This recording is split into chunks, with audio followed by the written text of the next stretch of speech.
நான் சின்ன பிள்ளையில இடி இடிக்கும்போது அர்ஜுனா அர்ஜுனாம்பாங்க. ஏன்னா மேலே பஞ்ச பாண்டவர்கள் சண்டை போட்டுக்கிறாங்களாம், அமைதியாக போடுன்ட்டு எல்லாம் கத்தும், எல்லா வீட்லேயும் கத்தும் அர்ஜுனா அர்ஜுனான்னு. இன்றைக்கி யாரும் கத்துறதில்ல. இன்றைக்கி இது உங்களுக்கெல்லாம் ஆச்சரியமாக இருக்கும் இல்லையா? காரணம் இன்றைக்கி அறிவியல் சொல்லிடுச்சு நமக்கு, இது மேகம் மோது இது பஞ்ச பாண்டவர்கள் சண்டை போடலன்னு. அதனால் அறிவியலுங்கிறது உண்மை, ஆன்மீகங்கிறது அறிவுக்கு அப்பாற்பட்டது, நம்மளை சிந்திக்கவே விடாது.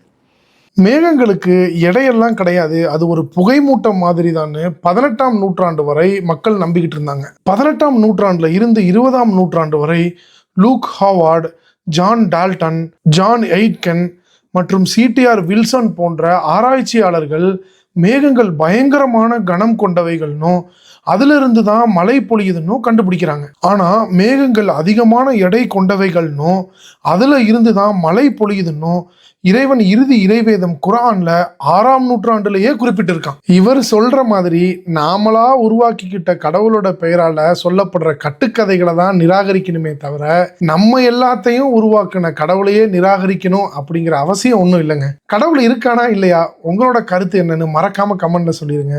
நன்றி.